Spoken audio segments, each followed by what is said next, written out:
Editor Matthew Warren. Welcome back, Matthew.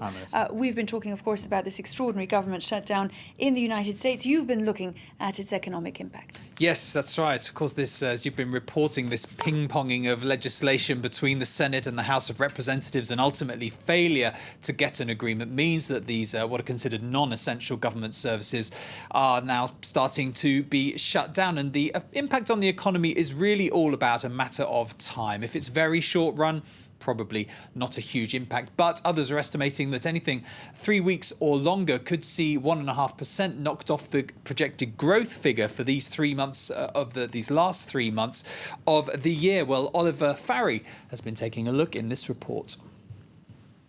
Hopes of averting a federal shutdown in the US faded Monday night, with some 800,000 public sector employees facing unpaid leave. House Republicans have blocked the passing of the 2014 budget. President Barack Obama says the economy will suffer immediately. Past shutdowns have disrupted the economy significantly. This one would too. It would throw a wrench into the gears of our economy at a time when those gears have gained some traction. Analysts estimate the shutdown would cost the US economy $300 million per day. Much of that is through suppressing consumption as federal workers watch their pennies. Sectors such as tourism will also be hit, as national parks and monuments will be forced to close. Wall Street, which closed down on Monday, is also getting jittery. When we have this dysfunction, when we have this back and forth between the Senate and the House and the White House, you certainly have markets that don't like the uncertainty and tend to sell off. So what we've seen over the last couple of days, or certainly 6 of the last 7 trading days, is pressure, a market that's come under pressure because of the uncertainty surrounding these issues. A 28-day shutdown in 1995 and 96 cost the taxpayer $1.5 billion. The current impasse could well last up to 3 weeks. An even bigger crisis looms with congressional battles over raising the debt ceiling, which needs to be done by October 17th. Now, of course, as a result of this, Matthew, markets have been falling.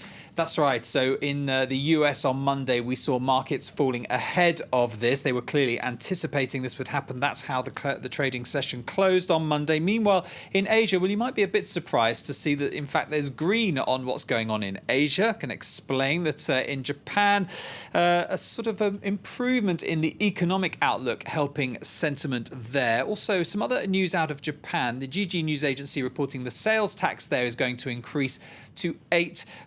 Now, this has been long anticipated. Now, it's an attempt to help fund the country's very indebted social security system. But the Prime Minister, Shinzo Abe, expected to talk about how a lot of the proceeds from that will go towards stimulus to help the economic recovery there. Next, Matthew, you're going to tell us about something we've been hoping to hear about all day, which is the embarrassing mistake made here in France about unemployment numbers. That's right, a curious one this. Last week, the government announced that in August there were 50,000 fewer job seekers. Now, that was very important because it was the first time in more than 2 years that we'd seen that number go down. Well, it turns out that, in fact, they may have overestimated slightly. And the reason for this is because one of the mobile phone operators here in France, SFR, sends out these regular updates to remind people to update their details on the government's state-run employment bureau service. Well, it seems that they didn't do that. That means that perhaps up to around 29,000 claimants didn't update their details. The government's saying that rather than that 50,000 drop, could be more like a 25,000 drop that we'll see in August. We'll get confirmation, of course, when they've worked that out. Very briefly, Matthew, you're hoping that people will get in touch with you if they're affected by that shutdown in the United That's right. States. It's very late in the US, of course, but if you're affected by this shutdown, do let me know on Twitter. You can reach me at MatthewFrance24. It'd be very interesting to hear what preparations you're making, what you've been told already. Do let me know. Thank you very much indeed, Matthew Warren. Look there at the latest business headlines, 23 minutes past 8 here in Paris. You're watching Paris Live, broadcasting live to you from the French capital. We're going to have a look now at the very latest headlines on the internet. And as ever, the internet being used as a tool in protests, this time in Sudan, where the regime of Omar al-Bashir is facing its most significant protest movement since he took power back in 1989. It began with a series of rallies in protest against fuel hikes, and that's where we begin today.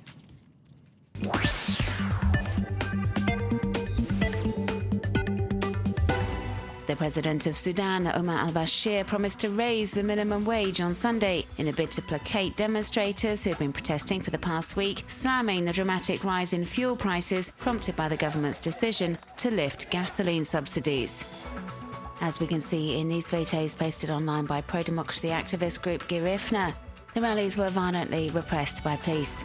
The authorities, who are said to be responsible for the deaths of dozens of protesters since the start of the movement, claim the pictures have been staged. The government maintains tight control over local media, but according to analysis from the team at Renesis, there was also a 24-hour internet blackout on Wednesday. The outage in Sudan could well have been orchestrated by the authorities to stop demonstrators from coordinating protests or sharing reports from the scene on social networks. So, facing total censorship, computer specialists have set up this interactive map using the Ushahidi software. Citizens can submit reports of rallies, protests that have turned violent, arrests and other events via SMS, and they will then be pegged to the crowd mapping platform. The protest movement began after the country's separation from South Sudan in 2011 left the nation facing a financial crisis, which has now taken a political turn. Protesters have taken to the streets and to the web, calling for the ouster of Omar al-Bashir and a change in government. At the International Donors Conference Together for a New Mali, held in Brussels back in May, France pledged to donate €280 million over 2 years to help fund development projects in Mali. The French government wants to be transparent about how the funds will be used, and so has set up a website to document just that. The platform's hosted on the website of the French Embassy in Bamako and catalogues all the projects on an interactive map.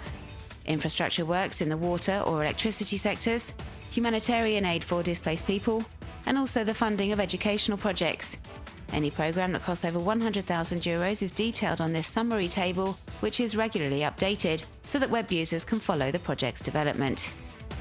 The public can also get involved by reporting any anomalies. If visitors to the site notice an irregularity in one of the projects, there's a contact form or telephone number available so they can report their concern via email or SMS. And as the Deputy Minister for Development, Pascal Canfin, explained in an interview for French daily 20 Minutes, the aim is to maximise the efficiency of French aid and protect against the misuse of public funds. If the project proves effective, then it could be rolled out to cover other countries receiving aid from France.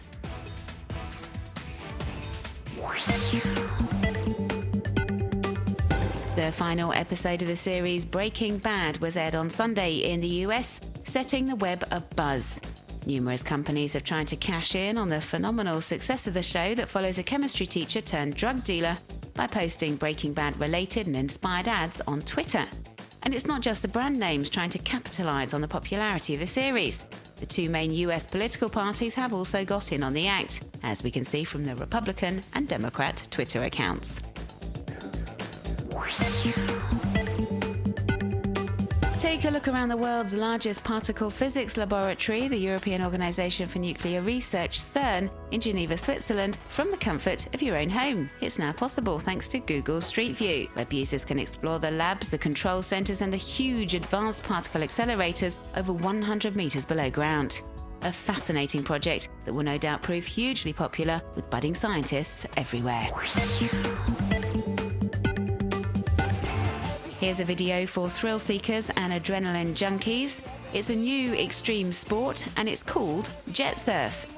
As we can see in these spectacular images, the motorised surfboard takes jet surfers through the water at an astonishing pace as they pull off some pretty impressive moves along the way.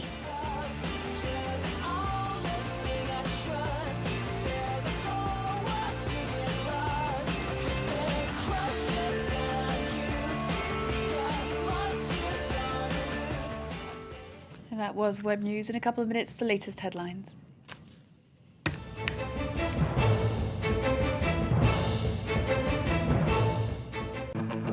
Anticipate. Take a stand. Be mobile. Defend your position. Be independent. Meet every challenge. Surprise people. Be a leader. Be equipped to understand the world. France 24.